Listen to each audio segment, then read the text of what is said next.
What I found most fascinating about your interview with Danielle is when we spoke about the lack of vocal warm-ups that you really do, and I was like, shoot, man, that's Yeah. crazy. Like, and Yeah. it was just wild.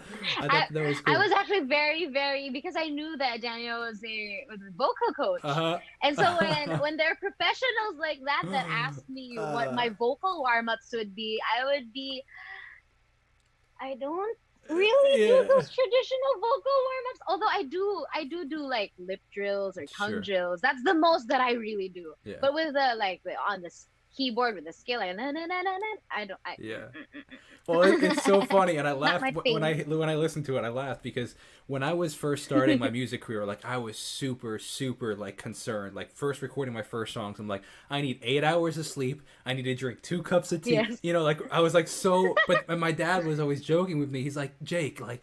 Look back in the 1960s and 70s with these rock stars. They were drinking beers and smoking cigarettes, and Mm, like, and they're still singing. Like, take it. Not he wasn't encouraging that, but he was just like, relax, you're gonna be okay, kind of thing. And now I've obviously yeah. become way more relaxed. Like I'll be like, oh, I'll a couple hours of sleep, 6 o'clock in the morning, try and record a song, on voice. So it's like I'm like, whatever Yeah. works.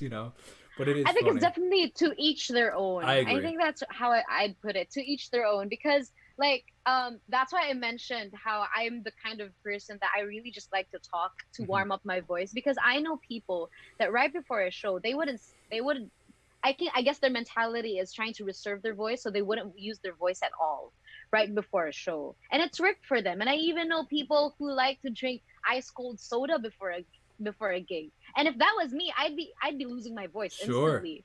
But then my practice is different. I like to have coffee before a performance. And I know artists that don't really agree to that because of course of it dries up the throat. But then it's kind of worked for me. And so that's why I just keep telling people, or how I'd start a conversation like that is, I'm the kind of artist who would do this and this and this and this. And it's not necessarily the right thing to do, but it's what's worked for me. And yeah, it's to each their own, I really. agree. I agree. As long as it's not damaging your voice, to each their own. I Yes. completely agree. Absolutely. I agree with the coffee Yeah. thing. I actually do like some coffee as a singing. It works. I don't know. It's something about it. Something about it.